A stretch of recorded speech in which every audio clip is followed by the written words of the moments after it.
Bonjour à tous et bienvenue sur ma chaîne. Je m'appelle Jean Dupont et je suis passionné par les voitures depuis toujours.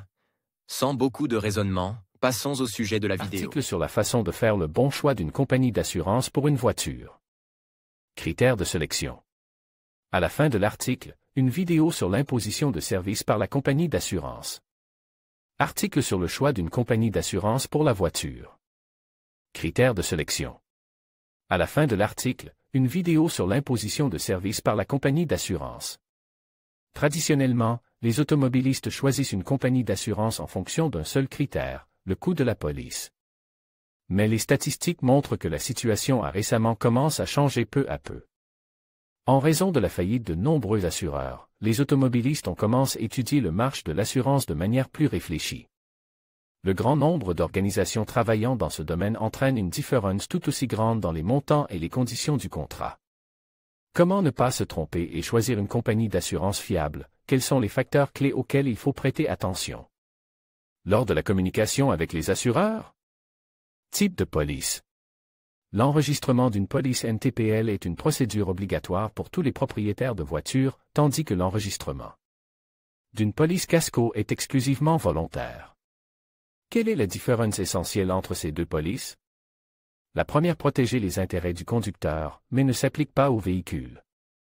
Cela signifie qu'en cas de dommages accidentels à la voiture, chute d'un glaçon, choc sur un trottoir, autre cas de force majeure, le propriétaire n'a pas le droit de recevoir une indemnisation de l'assurance. Si un accident de la route classique se produit, le scénario habituel se déroule. L'auteur de l'accident est tenu d'indemniser la partie lésée pour les dommages matériels cause. Ces coûts sont pris en charge par la compagnie d'assurance qui a délivré la police d'assurance responsabilité civile automobile. Si le coût de la responsabilité civile automobile est réglementé au niveau de l'État, dans le cas du casco, le prix d'un même ensemble de services peut varier considérablement. Cela dépend de la politique de chaque compagnie, qui offre des conditions différentes selon les catégories de prix. Le coût élevé d'une police casco oblige les automobilistes à refuser ce type d'assurance, bien qu'elle leur permette d'être indemnisés pour les dommages causés par presque tous les problèmes pouvant survenir à la voiture. Le contrat d'assurance prend en compte de nombreux aspects qui affecteront le montant de l'indemnisation future, l'année de fabrication de la voiture, sa dépréciation au moment du contrat, l'expérience de conduite du propriétaire.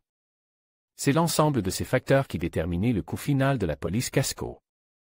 Ce type d'assurance est donc plus intéressant pour le propriétaire de la voiture, car il permet de protéger au maximum son véhicule contre tous les accidents. Critères de choix d'une compagnie d'assurance.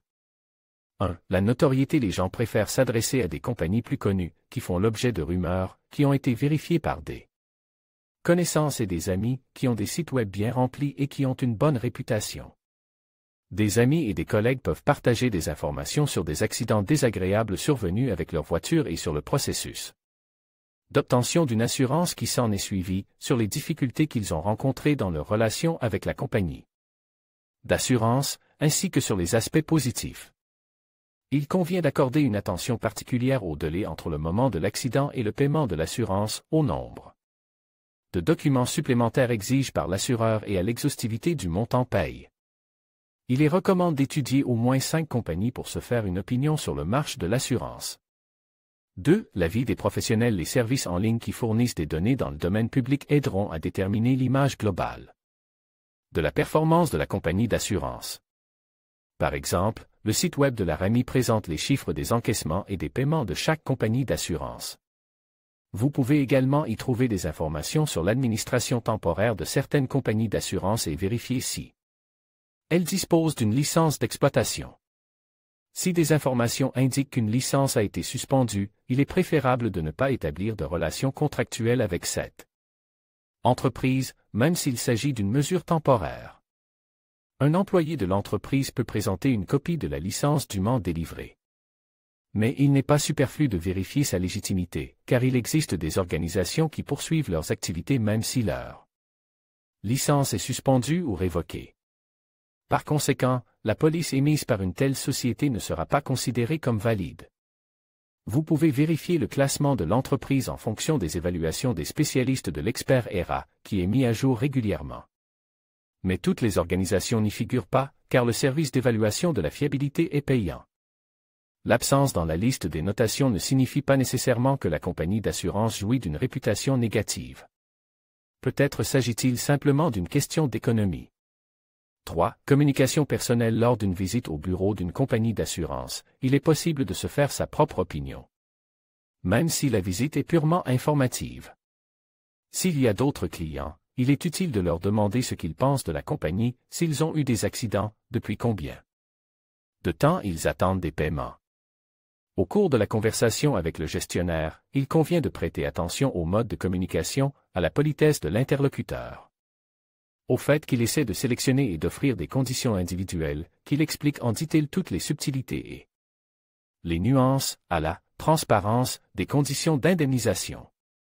Bien entendu, cela ne garantit pas la fiabilité de l'entreprise, mais permet d'espérer que l'attention manifestée au cours de la conversation se traduira par une attention en cas d'incident.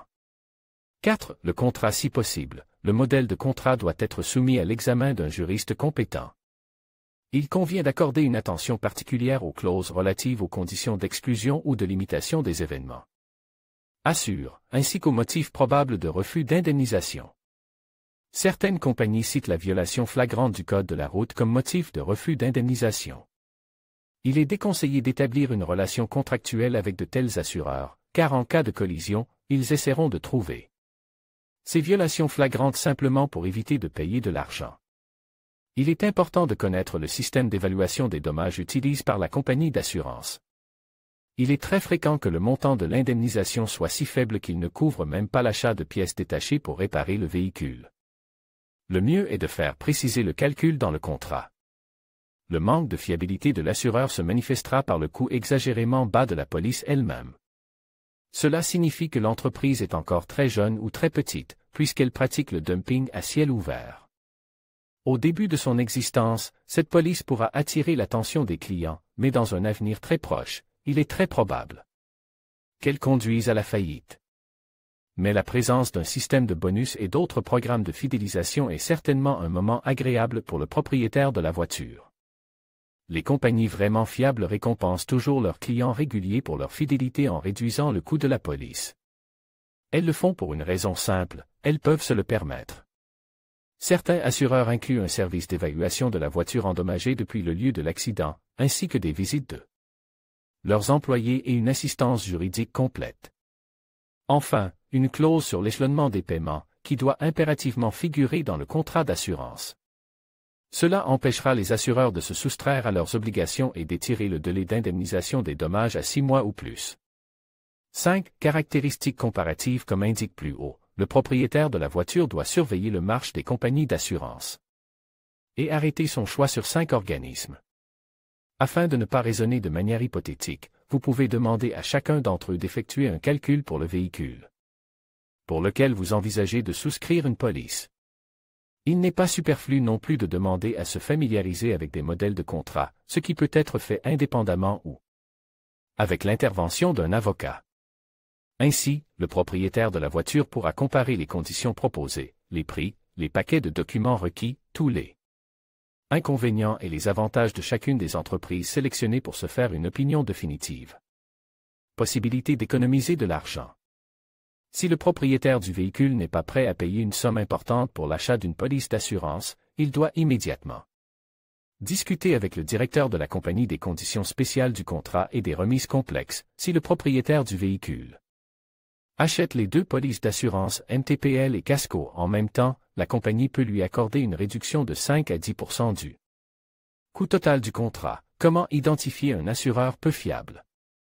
La compagnie d'assurance doit donner l'alerte en ce qui concerne les points suivants. Elle ne fournit pas de données publiques sur ses états financiers. La législation en vigueur oblige tous les propriétaires de voitures à souscrire une police d'assurance pour leur véhicule. Le choix d'un assureur est une affaire personnelle pour chacun. Mais au moment d'établir des relations contractuelles, il convient de se rappeler qu'économiser sur l'assurance peut se traduire par des dépenses considérables en cas d'éventuel accident. Le vieux dicton de l'avare qui doit payer 2 fois s'applique parfaitement à la question de l'enregistrement d'une police d'assurance par un propriétaire de voiture. Vidéo sur l'imposition de services par la compagnie d'assurance.